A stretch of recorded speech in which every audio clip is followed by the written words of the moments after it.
Hello. My wife left me for what she thought was a better option, encouraged by her free-spirited sister. Now that guy has dumped her, and even her sister has kicked her out of the house. My name is Daniel. I am 36 years old, and I work as a logistics manager for a regional shipping company in Portland, Oregon. My job is basically solving problems before trucks start moving at 5 in the morning. So I wake up early, plan everything carefully, and I like when life runs on schedules instead of chaos. My wife Melissa is 34. We had been together for 7 years and married for 5. We owned a modest house together on the east side of the city and split the bills. No kids yet, just a golden retriever and a routine that looked pretty stable from the outside. Melissa worked as a freelance lifestyle photographer. Her schedule was the opposite of mine. Late nights editing photos, random weekday shoots, brunch meetings that somehow lasted until dinner. It worked for a long time because I'm structured and she called herself spontaneous. Her younger sister Kara was the wild card in the family. Kara believed she was what she liked to call free-spirited, which mostly meant she jumped between jobs, relationships, and apartments every 6 months while posting inspirational quotes online about living without limits. For years, Melissa treated Kara like some kind of personal life coach, even though Kara's life looked like a cautionary tale. Things didn't actually explode overnight. Looking back now, the shift started slowly about 8 months ago when Melissa began talking about how she felt stuck. Not unhappy, just stuck. She said my life was too predictable, that I planned everything, that I treated life like one long work schedule. I remember one Saturday morning when she said something that stuck with me. She told me some people are meant to build safe lives, and some people are meant to chase exciting ones. She said it casually while scrolling through her phone, like she was commenting on the weather. I didn't think much of it at the time. What I didn't realize was that Kara had already been planting ideas in her head for weeks. Ideas about freedom. Ideas about better options. And apparently, ideas about one specific guy she had recently met through a photography event. That guy's name was Ryan. And according to Kara, Ryan was everything Melissa deserved instead of a boring husband who woke up at 4:30 in the morning to manage truck schedules. I didn't know any of that yet. All I knew was that my wife had started treating me like I was the safe backup plan instead of the person she built a life with. And the night she finally said it out loud was the night my entire marriage stopped making sense. The actual conversation happened on a Tuesday night in our kitchen, and I remember that because Tuesdays were usually the most boring part of my week. I had gotten home around 7, fed the dog, reheated leftover pasta, and was halfway through answering a few late emails when Melissa walked in with that expression people wear when they have already made a decision and just need to perform the announcement. She did not sit down right away. She leaned against the counter with her arms folded and watched me like I was a difficult client she had to manage carefully. I asked if everything was okay. She said she needed more than okay. That was how it started. Not with an argument. Not with tears. Not even with guilt. With this weirdly rehearsed speech about growth and alignment and how people outgrow versions of themselves. Every other sentence sounded like it had been fed to her by Kara, because Melissa had never talked like that before. She used to be direct. When she was angry, she said she was angry. When she wanted something, she asked for it. Now she sounded like a podcast pretending to be a person. I let her talk. She said she felt trapped by responsibility. She said our marriage had become predictable. She said she had spent years being the good wife, and she needed to finally choose herself. Then she dropped the real point. She had met someone who made her feel alive. Not technically cheating, according to her, because nothing serious had happened yet. She made sure to frame it that way, like she deserved credit for only testing the exit before taking it. I asked who. She sighed like I was being tedious and said Ryan, the event photographer Kara introduced her to at some gallery opening downtown. Apparently, he was spontaneous, creative, well-traveled, and completely different from me. That part she made very clear. She said he understood her energy. I actually laughed at that, which irritated her fast. Then the mask slipped. She told me I had gotten too comfortable, that I mistook routine for love, that just because I paid the mortgage on time and kept the house running did not mean I was the kind of man a woman stays excited about forever. There it was. Not confusion, not regret, just contempt dressed up as self-discovery. I asked if she was leaving. She said yes, but not in a cruel way, which is a funny thing to say while ending a marriage over some guy who likes cameras and leather bracelets. Then she added the part one will probably remember for the rest of my life. She said Ryan was not just a distraction. He was the better option. And judging by the smug little nod she gave herself after saying it, I knew that phrase did not come from Ryan. It came from Kara. That was the moment I understood I was not in a marriage conversation anymore. I was sitting through my own replacement interview. The strange thing about moments like that is how calm they can feel. You expect shouting or some dramatic confrontation, but what actually happened was quiet. Melissa finished her speech, poured herself a glass of wine like she had just completed a difficult task, and waited for my reaction. I asked one simple question. When are you leaving? She seemed almost relieved I didn't argue. She said she had already packed some things earlier and would be staying with Kara for a while. That should have been my first clue about how much planning had already gone into this. Because Kara lived across town in a small 2-bedroom apartment that she shared with whichever roommate she hadn't fought with that month. Melissa said it like it was temporary, like she was just taking a short break to explore this exciting new life. But the next sentence made the real situation clear. Ryan had a loft downtown. Apparently, he traveled a lot for photography projects and liked living in creative spaces. Exposed brick walls, studio lighting, all the things Melissa used to mock when we walked past those expensive converted warehouse apartments. Now suddenly that lifestyle represented freedom. She told me she wanted to move slowly and do things the right way, which I guess meant living with her sister first, so it didn't technically look like she left her husband for another guy. The mental gymnastics were impressive. I asked if Ryan knew she was married. She rolled her eyes and said of course he knew. According to her, he admired her honesty and respected that she wanted to handle things maturely. That word again, mature. As if blowing up a 7-year relationship because your sister convinced you a photographer with a motorcycle was a better option was the responsible adult choice. Melissa walked upstairs to grab the rest of her things while I sat at the kitchen table. About 15 minutes later, she came back down carrying 2 suitcases and a tote bag full of camera equipment. Then she paused by the door and delivered one last piece of commentary. She said someday I would understand that people deserve to pursue happiness instead of settling. That word stuck. Settling. Apparently that was what our life together had become in her mind. A safe little box she had outgrown. She left without looking back. And just like that my house was quiet. 7 years of shared routines gone in the time it took her to load 2 suitcases into Kara's car. I wish I could say that was the last time I saw Melissa acting confident about her decision. But the truth is the next few weeks were full of updates. Not from her. From Kara. Because Kara absolutely loved telling me how great Melissa's new life was going. Kara and I had never been particularly close, but after Melissa left, she suddenly developed a strange habit of updating me about everything. Not out of kindness. Out of pure smugness. 3 days after Melissa moved out, Kara texted me a photo of the two of them standing at a scenic overlook outside the city. You could see the river winding through the valley behind them and a line of mountains in the distance. Melissa had one arm stretched out holding her phone, while Kara leaned into the frame like they were starring in their own adventure documentary. Melissa was wearing hiking boots and one of those oversized sweaters she used to complain were uncomfortable. But in the photo she looked energized. Big smile. Wind in her hair. Like someone who had just discovered a brand new version of herself. The caption Kara sent under the picture said, "Living her best life now." I didn't respond. Over the next 2 weeks, there were more little updates. Apparently, Melissa and Ryan were spending a lot of time together. Kara made sure to mention how spontaneous he was. Early morning drives into the mountains. Random weekend photo trips. Exploring little towns 2 hours outside the city. Everything she had been telling me our marriage was missing. The funny thing is Kara seemed much more invested in proving this relationship was amazing than Melissa did. Melissa barely contacted me at all during that time. One short message asking about the dog. Another asking if I could send her a couple files from the desktop computer she used for editing. No apologies. No explanations. Just logistics. Then about 3 weeks after she left, Melissa finally came by the house. She said she needed the rest of her clothes. Ryan dropped her off in a black Jeep and waited in the driveway while she came inside. I only saw him for a few seconds through the front window. Tall guy. Leather jacket. Looked exactly like the kind of man Kara would describe as exciting. Melissa walked through the house like she was visiting a place she used to live years ago. Detached. She grabbed a few boxes from the bedroom and barely looked at me while we talked.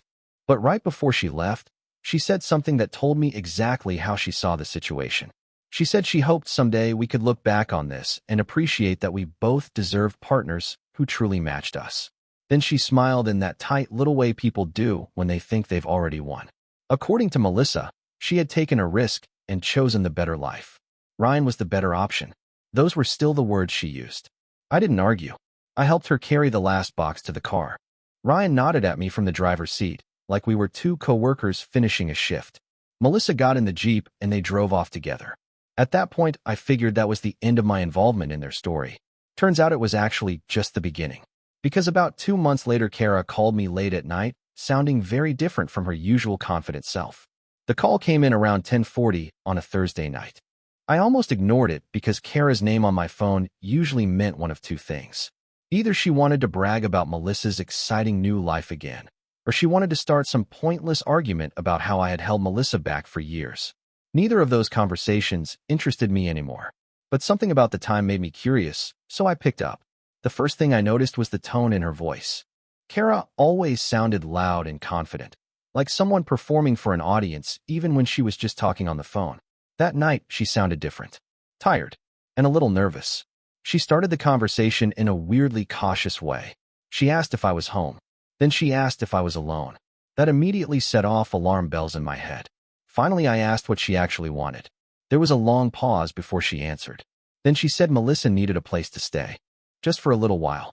I almost laughed because for the past 2 months, Kara had been practically hosting a victory parade about Melissa escaping her boring marriage. Every update had been about freedom and excitement and how amazing Ryan supposedly was. So hearing her suddenly ask me for help was interesting. I asked the obvious question. What happened to Ryan? Another pause. Longer this time. Then Kara said they were having some issues. That was the phrase she used. Issues. Apparently Melissa and Ryan had been arguing a lot recently.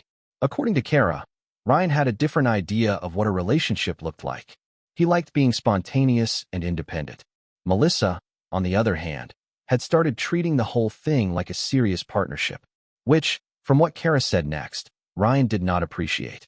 He traveled a lot for work, sometimes for weeks at a time, and while he was gone, Melissa had basically been living at his loft like she owned the place. Kara said Ryan didn't exactly sign up for that level of commitment.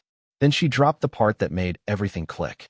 Earlier that day, Ryan told Melissa he thought they had moved too fast and he needed space. Not a break. Space. The exact same word Melissa used when she ended our marriage. Apparently, he had also asked her to take her things and give him some time to figure out what he wanted, which meant Melissa was suddenly standing in Kara's apartment with 3 suitcases and nowhere else to go. Kara tried to make it sound temporary. Just a few days. Maybe a week. Until Melissa could sort things out. But the truth was pretty obvious. The better option had just decided he wasn't interested in the responsibility that came with her. And suddenly the exciting new life didn't look nearly as stable as the boring one she had walked away from. I stayed quiet for a few seconds after Kara finished explaining. Not because I was shocked. Honestly, the situation felt almost predictable. When someone burns down their entire life chasing excitement, it usually works great right up until reality shows up. I asked Kara a simple question. Why are you calling me? She sounded irritated immediately, like the answer should have been obvious. Because Melissa is still your wife. That was technically true. We had not finalized the divorce yet. Paperwork takes time, and neither of us had rushed to file it because, up until that phone call, Melissa had been pretty confident she was starting a completely different life. But Kara saying it like that told me something important. They were not calling because they respected me. They were calling because the backup plan suddenly looked useful again. I asked where Melissa was. Kara said she was sitting in her apartment living room and had been crying most of the evening. Apparently, Ryan had not just asked for space. He had also mentioned that he was traveling for a photography job for a while and did not want complications waiting for him when he got back. Translation. He was done. Kara tried to spin it like he just needed time to think, but the tone in her voice made it clear she did not even believe that herself. Then she finally said the thing she had clearly been working up to. Melissa wanted to know if she could come back to the house. Just temporarily. Until things settled down. I did not even hesitate. I told her no. Not maybe. Not let me think about it. Just no. Kara went silent for a second like she had not expected that answer. Then she immediately switched into negotiation mode. She said Melissa did not have anywhere else to go right now. She said it would only be for a short time. She said we were still married, so it was not unreasonable. I let her finish. Then I explained something very simple. 2 months earlier, Melissa had stood in that same house and told me Ryan was the better option. She had packed her things, walked out the door, and driven away with him like she had already upgraded her life. You do not get to uninstall that decision just because the update failed. Kara did not like that answer. She said I was being cold. She said people make mistakes. I told her that might be true, but some mistakes come with permanent consequences. And Melissa choosing her better option was one of them. That was the moment Kara finally stopped pretending this was a polite conversation. Because the next thing she said told me Melissa had not actually accepted reality yet. Kara did not bother hiding her irritation after I said no. For the first time since the call started, the friendly tone disappeared completely. She said I was being petty. She said I was punishing Melissa for making a mistake. And then she said something that honestly explained a lot about how Melissa ended up in this situation in the first place. She said if I really loved Melissa, I would help her when she needed it. Not when things were easy, when things were hard. I asked Kara a question. Did Melissa say that herself? Another pause. That told me everything. Because the person asking to come back was not even the one on the phone. Kara was negotiating for her. Then Kara said Melissa wanted to talk to me directly. I told her no. Not angrily. Just very clearly. I said there was nothing Melissa could say that would change the situation. The conversation we needed to have already happened the day she walked out of the house and told me she had found a better option. Kara tried to push again. She said Melissa just wanted to explain things. She said Melissa felt terrible. She said she deserved the chance to talk. I told Kara something simple. Explanations are useful before someone leaves, not after. That was the point where Kara stopped trying to sound reasonable. She said I was acting bitter. She said people make mistakes all the time and marriages survive worse than this. I reminded her of something Melissa said the night she left. She told me she had outgrown the life we built. She told me Ryan was the better option. She said she deserved something more exciting. I explained that decisions like that are not temporary experiments. You do not get to press undo just because the exciting option stopped working. Kara got quiet for a moment. Then she said Melissa had nowhere else to go. Apparently Ryan had already changed the code on his loft door and left town for a photography job the same afternoon he asked her to move out. So Melissa had packed her bags and gone back to Kara's apartment. 3 suitcases. No plan. No place to live. And suddenly the boring life she walked away from looked a lot more valuable. Kara asked me one more time if I was absolutely sure. I told her I was. Then I wished her luck figuring things out and ended the call. For the first time since Melissa left the house 2 months earlier, the entire situation finally felt settled. Or at least I thought it was settled. Because the next morning I walked outside to leave for work and found something sitting on my front porch that I definitely was not expecting. The next morning started like any other weekday. My alarm went off at 4:30. I got up, made coffee, fed the dog, and went through the usual routine before leaving for work. For the first time in weeks, the house actually felt calm again. No arguments. No tension. Just quiet. Around 5:20, I grabbed my keys and opened the front door. That was when I saw the suitcases. 3 of them, sitting neatly on my front porch. For a moment, I just stood there trying to process what I was looking at. They were the same suitcases Melissa had packed the night she left. One large black one, a smaller gray roller bag, and the tan travel case she always used for camera gear. And sitting on top of them was Melissa. She was wrapped in a hoodie, arms folded tight, like she had been sitting there for a while in the cold morning air. When she saw the door open, she stood up quickly. I did not say anything. Neither did she at first. Then she started talking fast, like someone who had rehearsed the speech all night. She said Kara had kicked her out. Apparently, Kara's landlord had found out Melissa had been staying there for weeks and threatened to raise the rent if another tenant kept living there without being on the lease. Kara, who loved freedom and spontaneity in theory, apparently loved her cheap rent even more. So Melissa had packed her things and left. She said she did not know where else to go. Then she said she was sorry. Again, same apology as the night before, just longer this time. She said she made a terrible mistake. She said she had been influenced by the wrong people. She said Ryan was not the person she thought he was. She said she finally understood what she threw away. I listened quietly while she talked. Not because I needed to hear it, but because once someone starts confessing like that, it is easier to just let them finish. When she finally stopped talking, she looked at me like she was waiting for the door to open wider. Like the ending of the story was obvious. I stepped outside and pulled the door closed behind me. Then I picked up the largest suitcase and set it next to the other 2. Melissa looked confused. I told her something calmly. This house stopped being her home the day she chose her better option. Her face changed when I said that. Not angry. More like the moment someone realizes a door they assumed would always stay open has actually been locked the entire time. She asked where she was supposed to go. I told her that was the same question she should have asked herself 2 months earlier. Then I walked past her, got in my car, and left for work. And for the first time since she walked out of my life, I felt absolutely certain I had made the right decision. I expected that to be the end of it. After I drove away that morning, I figured Melissa would eventually call one of her friends, maybe another relative, and figure out some temporary place to stay. Portland is not exactly a tiny town. People manage to find couches and spare rooms all the time. But apparently Melissa had spent so much time burning bridges the last 2 months that her options were thinner than she expected. Around noon my phone started vibrating. Unknown number. I ignored it. A few minutes later another call. Then another. By the fourth call I finally answered, mostly because the constant buzzing was getting annoying.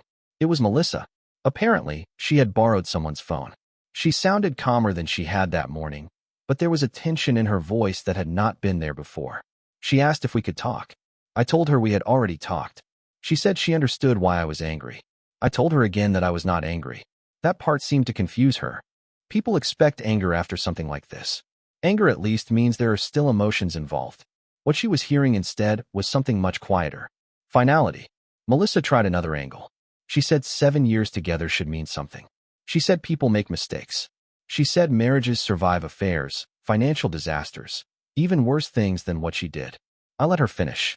Then I reminded her of something she said the night she left. She did not say she was confused. She did not say she needed time to think. She said she had found a better option. Those were her exact words. Better option. I explained that when someone describes another person like a product upgrade, they are not asking for forgiveness. They are announcing a replacement.